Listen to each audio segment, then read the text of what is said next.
My name is Fiona Young, and I was 34 the year I learned which family was real. It started with a phone call at 8:14 on a Tuesday night. My 9-year-old Cora was crashing in a hospital bed 90 minutes from home, and my two little boys were asleep in their room with nobody to watch them. So I did something I had never done in my whole life. I called my own mother and asked her for help. What she said back? I'll get to. But her answer wasn't even the worst thing I heard that week. My ex-husband's wife had a worse one. And what I did a year later, after the part I can still barely say out loud, none of them saw it coming. Some doors you spend years trying to open, some you finally get to close. Welcome back to Calm Drama Stories, where we tell quiet stories about ordinary people, impossible choices, and the moment everything turns. If you have ever asked your own family for help and heard nothing back, this one is for you. Stay with me, because the part that matters most doesn't happen in that hospital. It happens at my front door, a year later, when the people who said no came knocking. Drop a comment below, and be sure to subscribe. For most of my life, asking for help felt like confessing that the whole thing might collapse. So I never did. I raised 3 kids in a 2-bedroom rental, and I paid for it the only way I knew how, which was writing. Grant proposals, hospital newsletters, the careful kind of sentences that make strangers open their wallets for somebody else.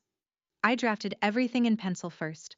On yellow legal pads I bought 12 to a pack at the dollar store. Cora used to steal them to draw horses in the margins. Theo, who was 6, thought the pads were boring. Wyatt, who was 4, just liked the sound of the pages turning. We didn't have much, but we had a rhythm, and the rhythm held us. School drop-off at 8, work until midnight. Lunches packed the night before so nobody was late. I told myself I could carry anything if I planned for it hard enough. I kept a budget for groceries, a budget for gas, a budget for the dentist 3 months out. The one thing I never budgeted for was needing another adult in the room. Mark had walked out 2 years earlier when Wyatt was still in diapers, and after that I just got more efficient. The way you do when there's no second pair of hands to catch the things you drop. People at school called me strong. For a long time I thought that was a compliment. I see now it was also a way of telling me they expected nothing of themselves. There is a difference between carrying weight and carrying it alone, and I had spent 34 years refusing to learn it. That Tuesday night, the difference finally caught up with me. Cora was diagnosed with acute lymphoblastic leukemia when she was 7. We did the long fight then, the one with the spinal taps and the steroid weeks where she screamed at me for cutting her toast wrong, and then she went into remission and gave us a whole year that felt almost normal. She turned 9 in March. In April the blood work came back wrong again.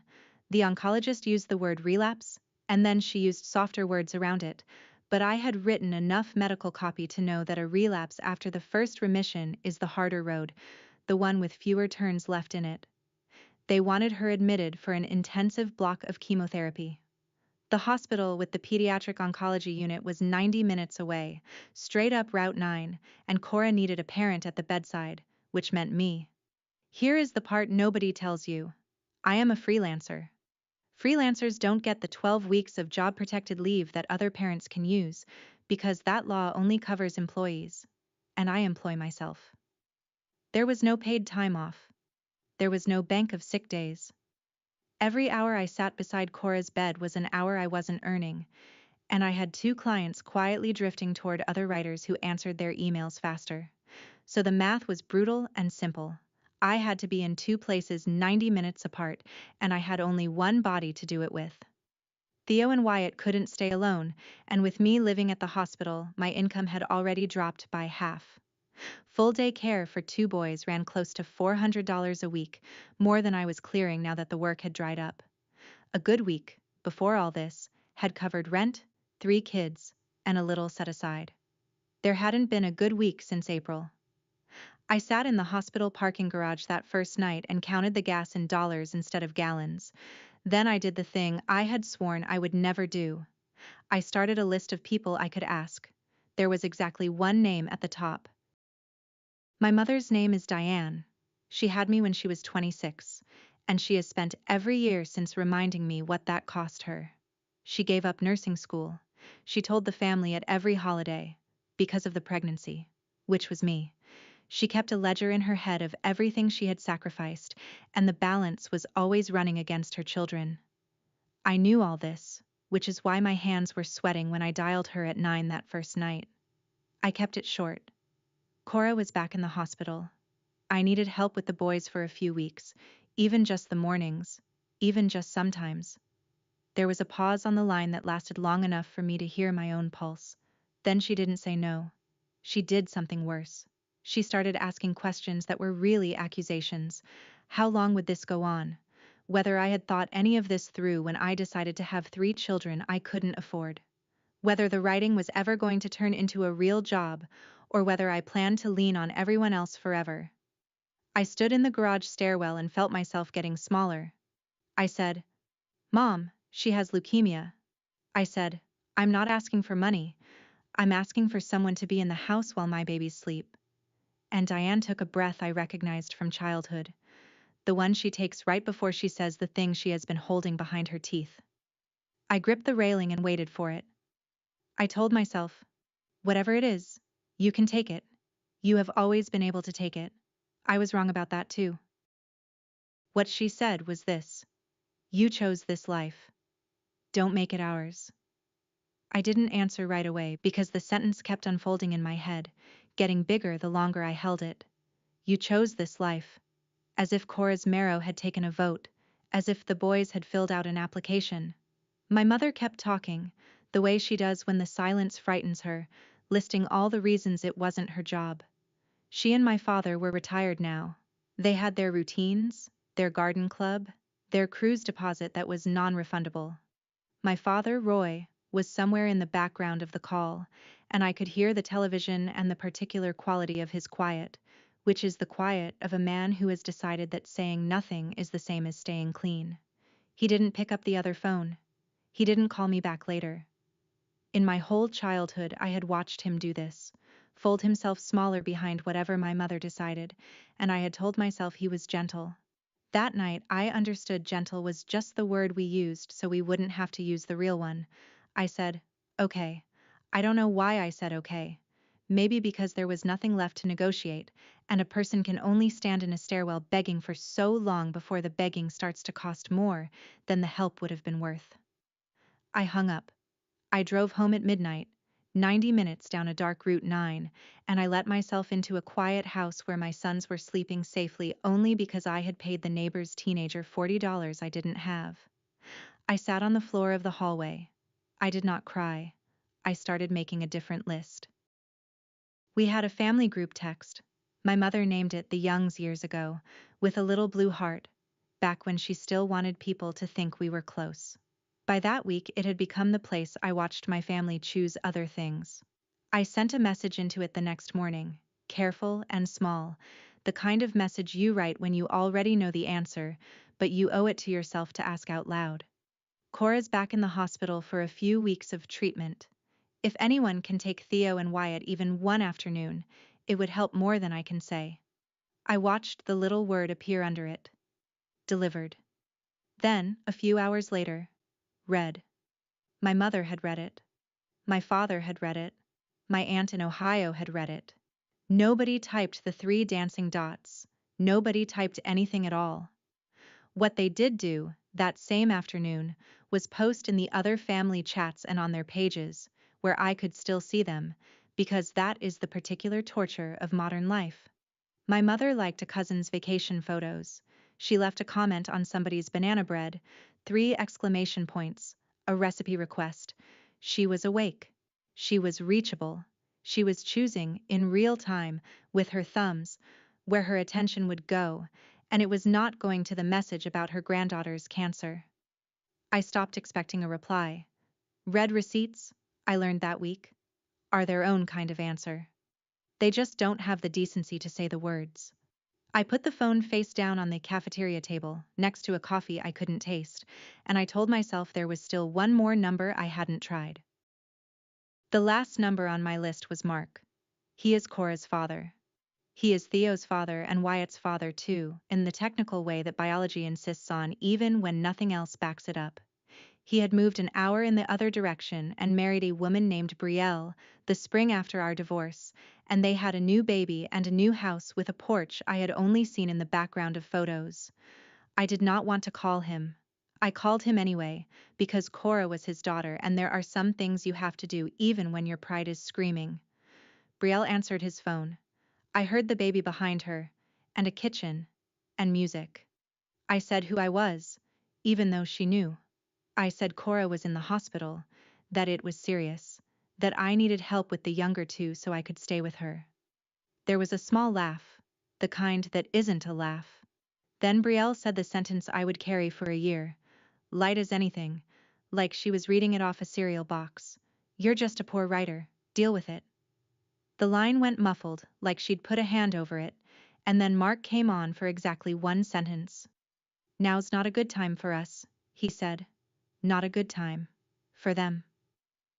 I stood in a hospital hallway under a flickering light, holding a phone that had just told me, twice in 2 days, by two different mouths, that my children's emergency was an inconvenience to the people who were supposed to love them most.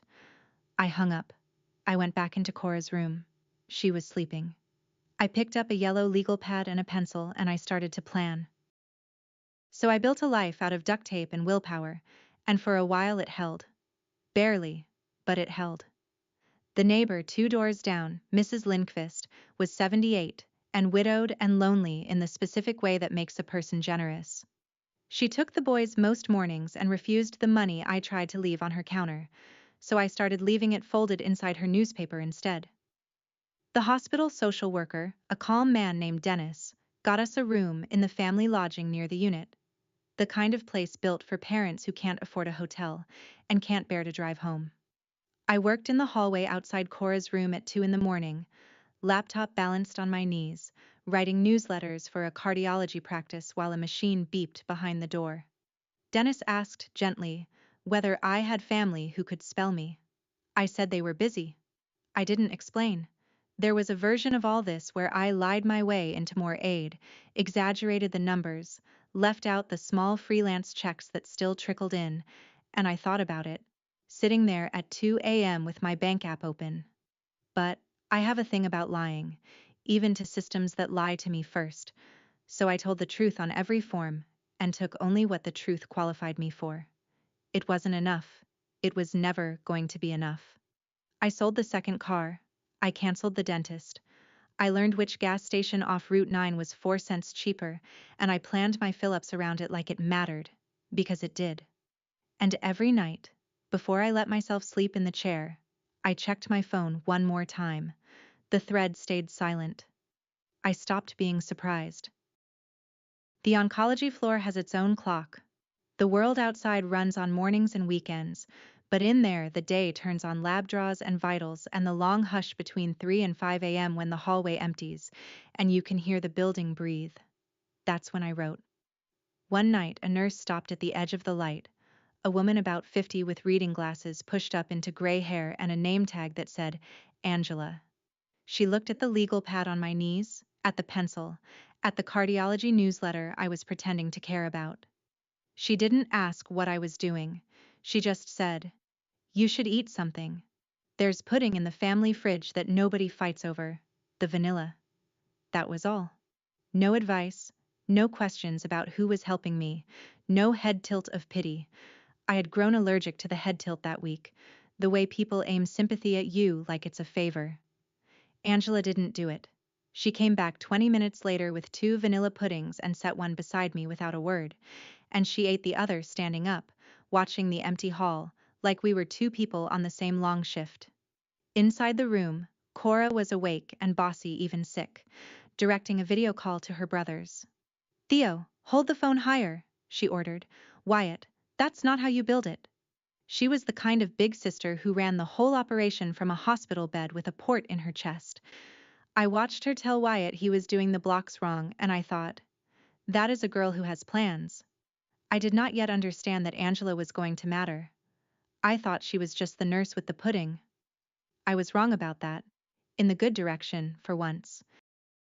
I learned to be 2 mothers that month, neither of them whole. In the mornings, I was the one who drove home down Route 9 to make pancakes and answer the questions, because Theo had started asking the questions. "When is Cora coming home?" he said. Every single day, in the patient way of a child who believes adults have answers. "Is she coming home for my birthday? Can she still be my partner for the science fair?" I gave him the truth in pieces small enough to swallow, which is its own kind of lie, and I hated it. Wyatt didn't ask anything. He just got clingier, wrapping himself around my leg when I tried to leave for the hospital again, and one morning he bit me, hard, on the forearm, and then sobbed like the world had ended, and I held him on the kitchen floor until we were both late for everything. In the afternoons, I was the other mother, the bedside one, the one who read the same chapter of the horse book 4 times because Cora liked it, and the steroids made her forget. I tried my mother one more time around the middle of that month. Not a call. I couldn't survive another call. Just a text. To her directly. Off the thread. "Mom, I'm drowning. Is there any way?" The dots appeared. My heart did something stupid and hopeful. Then the dots disappeared. No message came. And I realized, sitting in the parking garage with the engine off, that I had stopped checking the front door when I got home, stopped half listening for a car in the driveway that might be my parents finally coming. You don't notice when hope leaves.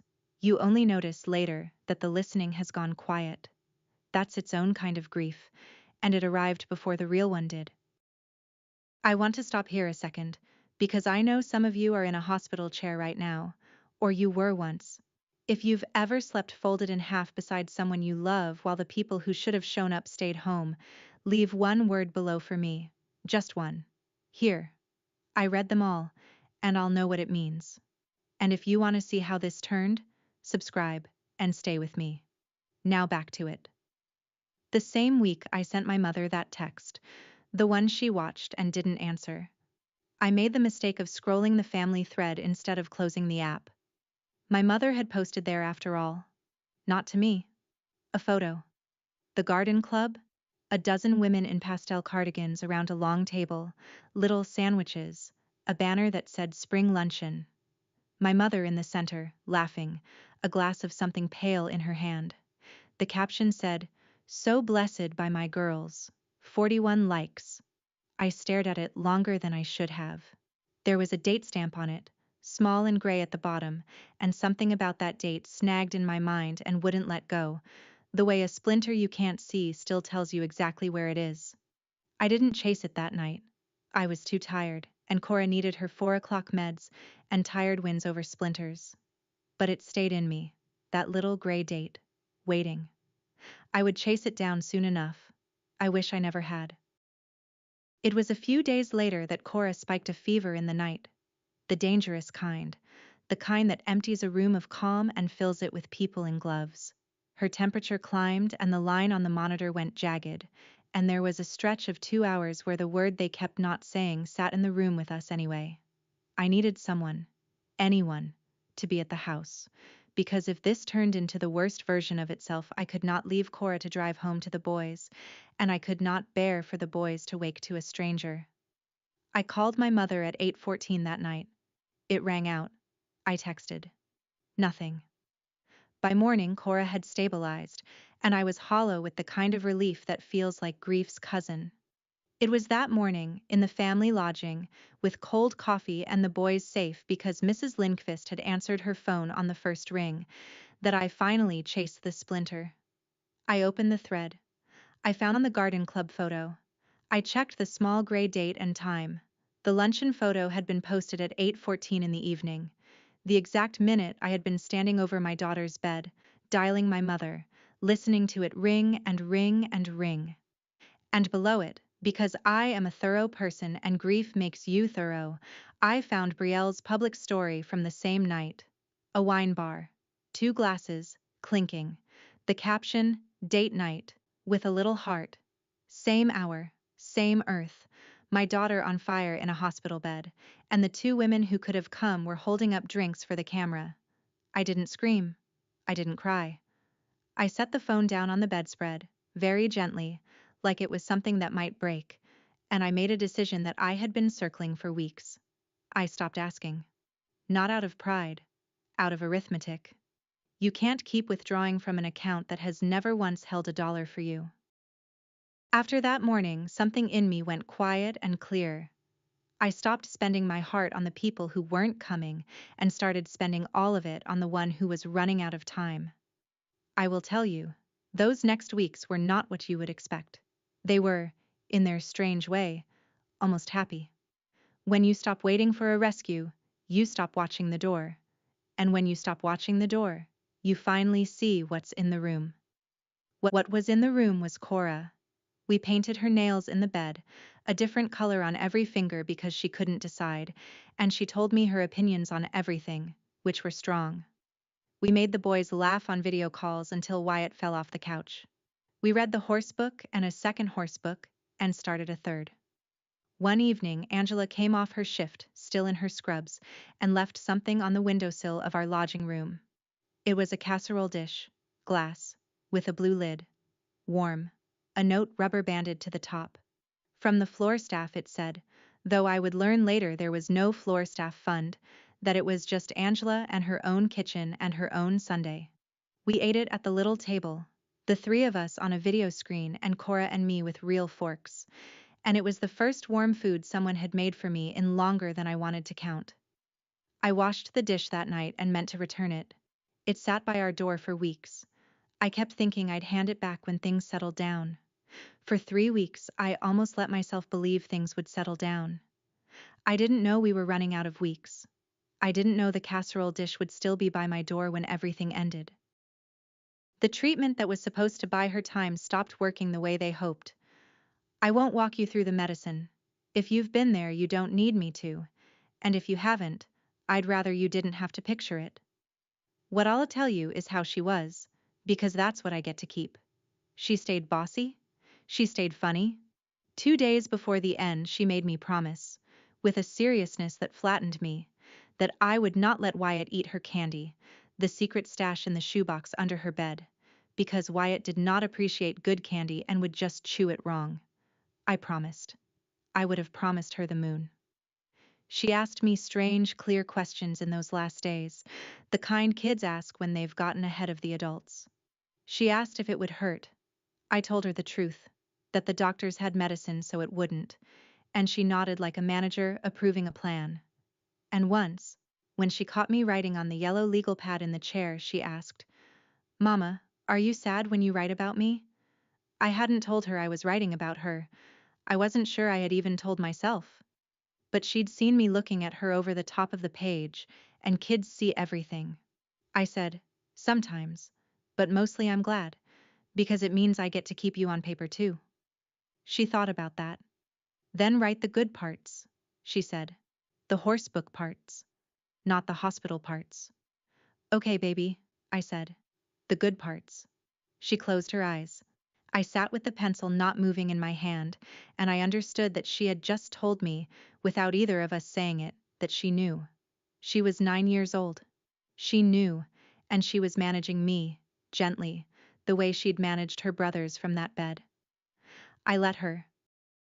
She died on a Sunday morning, early, when the hallway was at its quietest, and the building was breathing slow. I had been awake all night in the chair, and somewhere around 5 she got peaceful in a way that I knew was not the good kind of peaceful, and I climbed into the bed with her, careful of the lines, and held her the way I had held her the first morning of her life, when she was 8 pounds of furious red, and I had no idea what I was doing. Angela was there.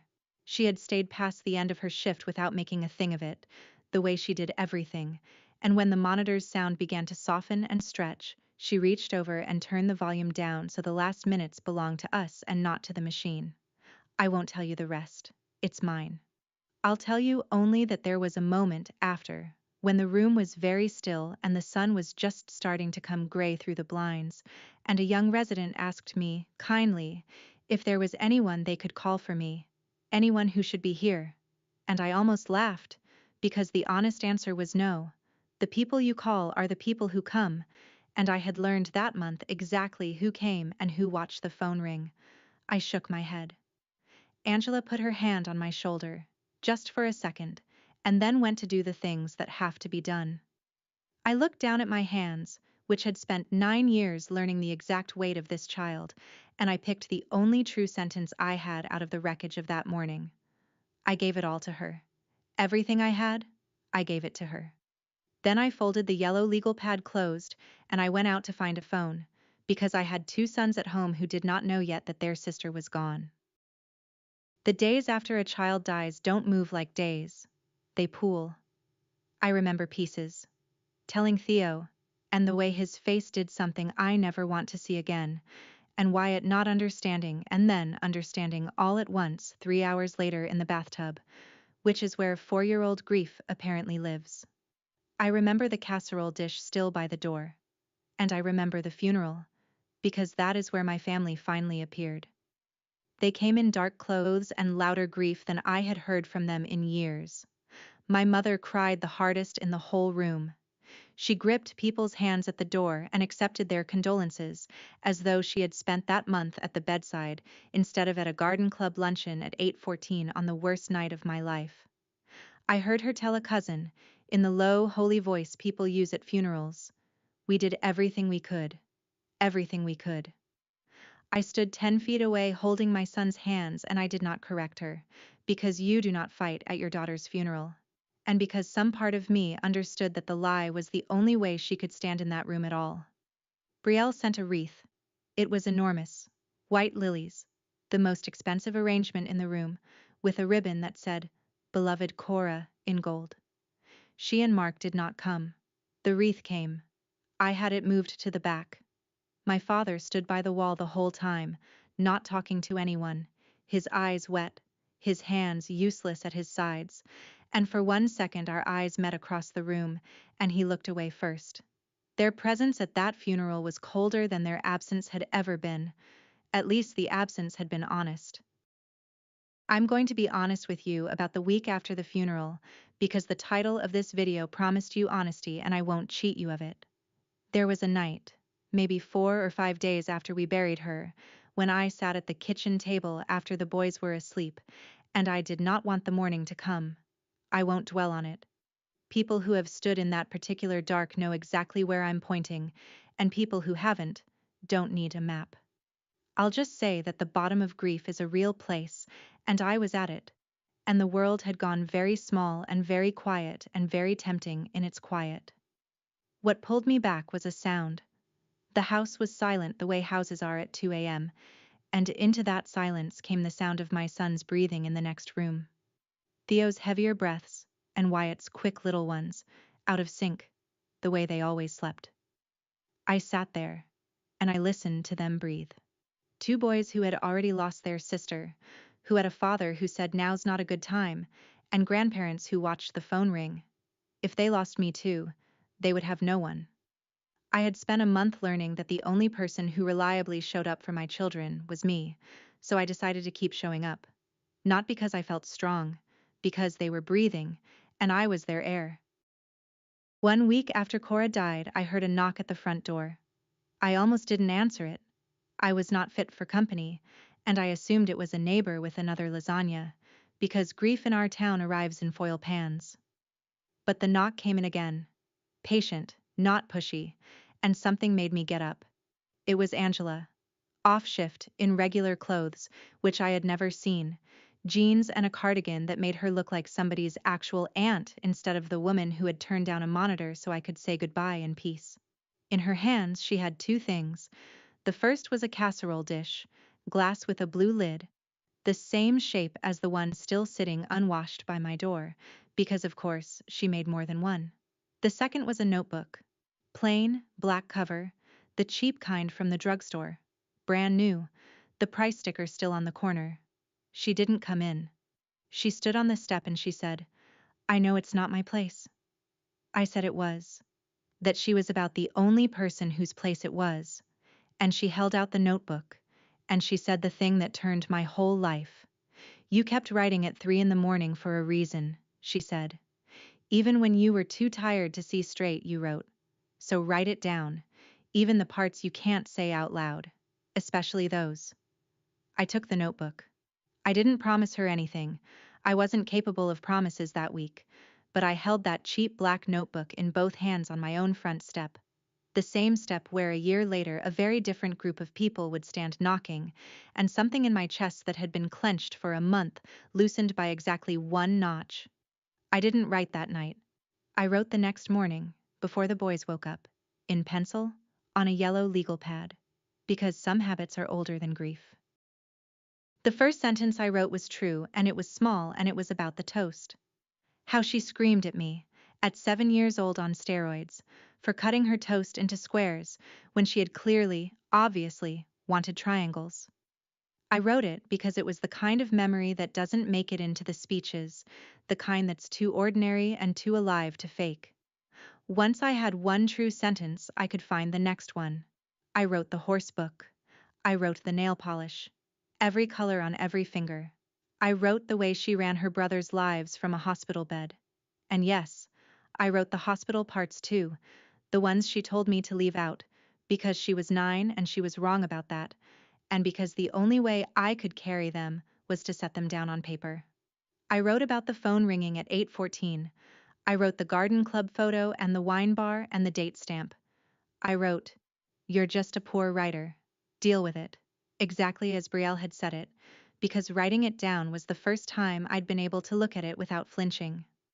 I became two people again, but a different two this time. In the day, I was a mother making pancakes, packing science fair supplies, learning how to be the only parent of 2 boys instead of 3 kids. At night, I was the woman with the pencil. I didn't write to publish. I want to be clear about that, because of how this ends. I wrote to breathe. The pages stacked up on the kitchen table, yellow and gray with pencil, and slowly, without my permission, they started to add up to something that had a shape. If you've lost someone and the words feel stuck behind your teeth, let me tell you what Angela told me. Write one true sentence. Not for anyone, not for a book, not for anybody's approval. Just one sentence that's true, even if it's about toast. It saved my life, and I don't say that lightly. If anything here is reaching you tonight, hit subscribe, because the part where everything turns is coming up. Now. A few weeks into the writing, Angela mentioned a bereavement group that met at the public library on Thursday nights, in the back room with the bad fluorescent light and the good coffee. I almost didn't go. I went because she offered to sit with the boys, and because a person who turns down a monitor for you has earned a yes. The group was 8 people and a facilitator and a box of tissues nobody touched, because grief past a certain depth runs dry. They asked if anyone wanted to read. I had a page in my bag. I didn't plan to. But my hand went in and pulled it out, and I read them the toast, the squares and the triangles and the screaming, and when I looked up, the room was completely still. A woman across the circle, older than me, who had lost a son, reached over and put her hand on my wrist and didn't say anything at all. That was the first time my truth landed in front of strangers, and they bore witness to it instead of explaining it away. Nobody told me I'd chosen this life. Nobody told me to deal with it. They just listened, and the listening was a thing I could stand on. The woman who put her hand on my wrist was named Patricia, and it turned out that before she retired, she had been an editor, the real kind, the kind who'd spent 30 years turning other people's pain into pages people could hold. She asked, carefully, over bad library coffee, whether there was more than that one page. I told her there was a kitchen table full. She asked if she could read it. I almost said no, because the pages were mine and Cora's and nobody else's, but Patricia had lost a son, so I trusted her with it the way you can only trust someone who has stood in the same fire. She read it over 2 weeks. Then she told me, plainly, no flattery, that it was a book, and that it deserved to be one, and that she knew an editor at a small press who should see it. I want to be honest about what happened next, because the internet loves a story where the right person reads your manuscript on a Tuesday and you're rich by Friday. And that is not what happened. The first editor passed. So did the second. The third said the writing was strong but the subject was hard to sell, which is a sentence I have decided to forgive. It took almost a year, and a stack of polite rejections, before a small press in the Midwest said yes. The advance was modest. I cried over it anyway. The money wasn't the reason. Someone with no reason to be kind had read the worst year of my life and decided the world should get to read it too. We titled it from something Cora said near the end, half asleep, about how the horses in her book ran out of a burning barn and were more beautiful after, with the soot still on them. From Ashes. She named it. She just didn't know. From Ashes came out on a Tuesday in the spring, almost exactly a year after Cora died. For 2 weeks it did what small press books usually do, which is almost nothing. Then a woman with a large online following, a mother who had lost a child of her own, read it and posted about it, and something broke open. It moved the way grief moves when it finally finds words for itself, hand to hand, mother to mother, through the exact group chats and online circles where women my age live their real lives. It hit a bestseller list, then another. Bookstores I'd never see reordered it. I started getting letters, hundreds of them, from women who had slept in hospital chairs while their families stayed home, who had been told to deal with it, who had carried the unbearable alone and thought they were the only ones. They were not the only ones. I was not the only one. That was the whole point, and it was landing. Here's the part that matters for this story. I had not changed a single name in that book except Cora's, which I kept, because she earned it. I told the truth about the phone ringing at 8:14. I told the truth about the garden club and the wine bar. And on page 204 in black ink, anyone who bought the book could read the exact words my ex-husband's wife said to me the week my daughter was dying. "You're just a poor writer. Deal with it." A national reviewer pulled that line for the headline of her review. It went everywhere. Brielle had said it once, in a kitchen, thinking no one would ever hear. Now it was read aloud at book clubs in 40 states. I never raised my voice. I never sent a single angry text. I just wrote down what was true, and let a few 100,000 strangers be my witnesses. The family thread had been silent for over a year. The little group my mother named the Youngs, with its blue heart, had gone quiet the day Cora was buried and stayed that way, which suited me fine. I had moved it to the bottom of my messages and stopped looking, so I noticed when it lit up. The book had been out about a month, and the bestseller lists had done their work, and apparently a reporter from the regional paper had called my mother for comment, because that is how she found out her granddaughter's death was now a story strangers were reading. Suddenly the thread had a pulse. My mother posted a photo of the book cover. "So proud of my daughter," she wrote. With a red heart, the same red heart she'd put on a banana bread recipe the week I was begging her for help. So proud. As if pride were a thing you could mail in late and have it still count. Then, and this is the part that made me put the phone down and walk into the yard for a minute, Brielle left a public review. 5 stars. Always knew she had it in her, the review said. Such a brave, talented woman. Brielle, who had said the poor writer line, was now reviewing the book that contained the poor writer line, calling its author brave and talented, apparently without irony, or without having read past the cover. I read it 3 times to make sure it was real. Not one of those messages, not my mother's pride, not Brielle's 5 stars, not a single word in that suddenly chatty thread mentioned Cora's name. They had found the spotlight. They had not found the child. I should have known what was coming next. A week later, it knocked. We had a different house by then. Nothing grand, a small place at the end of a quiet street, but it had a yard and 3 bedrooms and a porch. And the porch is where this part happens, because life has a sense of symmetry even when you'd rather it didn't. It was a Saturday afternoon in early summer. The boys were in the yard. And there was a knock at my door, and when I opened it, they were all standing on my porch. My mother, in her good coat. My father behind her, hands in his pockets. And beside them, Mark and Brielle, who I had not seen in person since before the divorce, dressed up like people who'd rehearsed. My mother was holding flowers, store-bought, the cellophane still crackling. For one strange second I just looked at them. This delegation of people who had each, in their own way, told me no when no could have killed me. The last time someone stood on a step holding something out to me, it had been Angela with a notebook. This was the photographic negative of that moment. My mother spoke first. Her eyes were already wet, professionally wet, the tears she could summon on cue. "Fiona," she said, "we've all been doing a lot of thinking. We want to make things right. We're family. We're still family." Behind her, my father nodded at the porch boards. Brielle arranged her face into something warm. Mark looked at the boys in the yard. His boys, who he had not asked to see in over a year, like a man checking that an investment had held its value. And I stood in my own doorway, in the house my own words had bought, and I understood that the people who had told me to deal with my life alone had come back the moment that life turned out to be worth attaching themselves to. I did not invite them in. I stepped out onto the porch, and I closed the door behind me so the boys couldn't hear. What followed was the strangest sales pitch I've ever heard, and I've written copy for a living. My mother went first with the family material. Blood is blood. Cora would have wanted us together.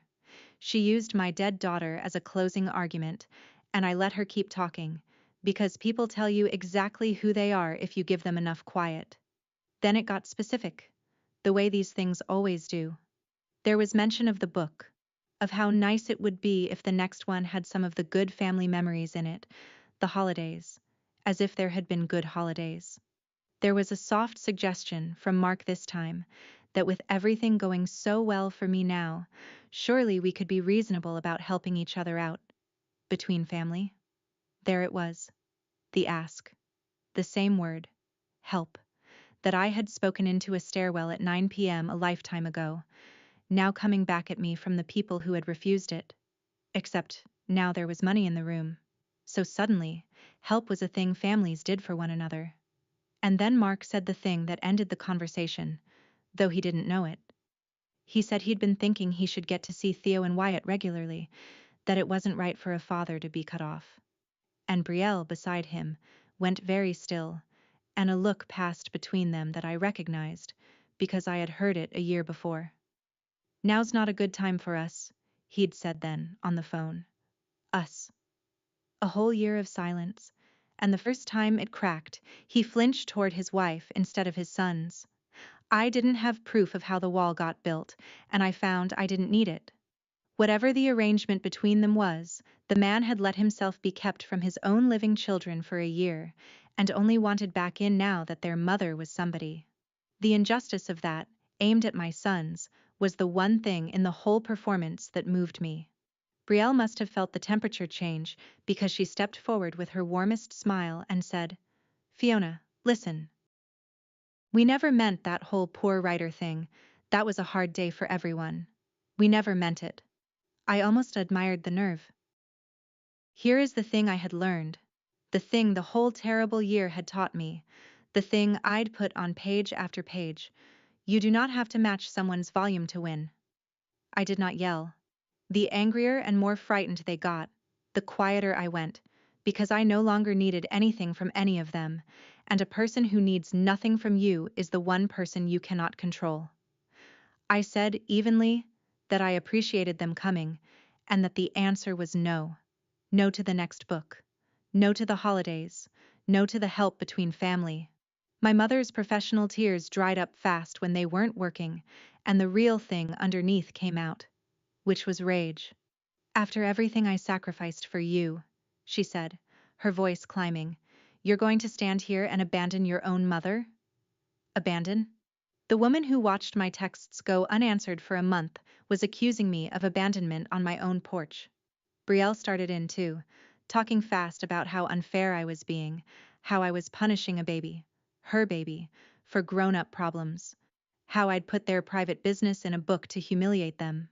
The two of them got louder and louder, talking over each other, and I just stood there, calm, with my back to my own front door, letting them show me on a Saturday afternoon exactly what they'd shown me on the phone a year before.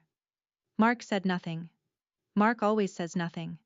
And my father, my quiet father, who had spent his whole life folding himself smaller behind whatever my mother decided, did something he had never done. He looked up from the porch boards. He looked right at me, and his eyes were wet, and this time he didn't look away first. "Fiona," he said. His voice cracked on my name. I should have. And then he stopped. The whole sentence just stopped, hanging there in the summer air. I should have, with the rest of it too heavy for him to lift after 63 years of practice at lifting nothing. For 1 second I saw the whole sad shape of him, a man who knew, who had always known. And had chosen silence so many times that the silence had become the only language he had left. Then my mother said his name, sharp, Roy, and he closed his mouth, and he stepped back to her side. He chose her again. He would always choose her. That was the saddest thing on the porch. And I let it be sad. And it changed nothing. When they had worn themselves out, when the yelling had nowhere left to go, the porch got quiet, and the quiet belonged to me, because I was the only one in it who wasn't afraid. I looked at my mother, and I said the thing I had carried since the morning Cora died, the only true sentence I'd been able to find that day. I gave it all to her. I gave my daughter everything I had. I told them. Every hour and every dollar and every ounce of myself, while the four of you decided it wasn't your job. So there's nothing left over here for any of you. I'm not keeping it from you out of spite. There just isn't any. I gave it all to her. Then I turned to my mother, and I gave her back her own words, the ones that had echoed in my head for a year, the ones I'd written on page 1. You told me I chose this life, I said, and don't make it yours. You were right about one thing. I did choose it. I chose these boys, and I chose their sister, and I chose to show up. So here's the difference between us. I chose this life, and I won't make it yours. My mother opened her mouth and found nothing in it. And last, I turned to Brielle, who was still working on her face, still trying to find the smile that would crack me open, and I almost felt sorry for her.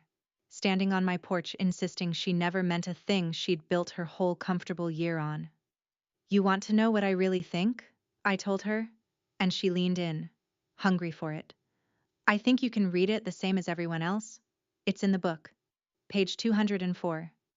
Then I opened my front door, stepped back inside my house, and closed it. Gently. No slam. Because a slam is a thing you do when you still have something to prove. And I didn't. Not anymore. Through the door, I could hear my mother's voice rise again and then fade, as my father, I think, finally steered her down the steps.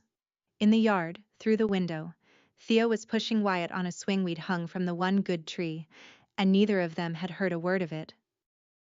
And that was the only thing on earth I cared about protecting. I had protected it. I went out the back door to go push my sons. They didn't come back. There were a few messages on the thread for a while, my mother cycling through wounded and furious and wounded again, and then even that went quiet. I didn't block the number and I didn't delete the group. I just turned the notifications off. There's a difference between slamming a door and quietly stepping away from one, and I'd learned to tell them apart. Life got smaller and warmer after that, which is the only direction I ever wanted it to go. The royalties from Ashes did something I had never had in my adult life, which was give me room to breathe. Not yachts. Room. I put money into accounts with the boys' names on them so that no child of mine would ever again be told there wasn't enough. I kept the small house with the good tree. I kept writing. Mornings now instead of 3 a.m., still in pencil, still on yellow legal pads. Because some things you don't fix once they're working. Angela became something I don't have a tidy word for. She comes for Sunday dinner most weeks. Theo calls her by her first name, and Wyatt calls her Grandma Angela, which she allows, and which the first time I heard it made me leave the room so they wouldn't see my face. And one Sunday, a little over a year after the porch, I finally did the thing I'd been meaning to do since the family lodging. I took the casserole dish, the glass one with the blue lid, the one that had sat by one door and then another through the whole worst stretch of my life, and I washed it until it shone, and I filled it with my own cooking, and I gave it back to Angela across a table in a kitchen with good light, and 3 places set, and a 4th we keep anyway, for the girl who named the book. From the floor staff, I told her, handing it over, and Angela laughed. The real kind, because we both knew there had never been any floor staff. There had just been her. There had just, in the end, been the people who showed up. That's who got to sit at my table. The dish goes back and forth between us now, full both directions. That's what family turned out to be. A warm dish that keeps coming back. I used to think family was the people who shared your blood. But I buried that idea the same year I buried my daughter, and here is what I believe instead now. Family is the people who show up at 3 in the morning when you have nothing to offer them, and the ones who only knock when it has finally gotten easy don't get to come in. That's my story. One daughter I'd give anything to hold again. One nurse who knocked when I had nothing left, and 2 boys still here because one quiet night they were breathing in the next room. If someone in your life keeps showing up, tell them today, before you learn the hard way who would. If this story stayed with you, share it, comment, and subscribe. I'll see you in the next one.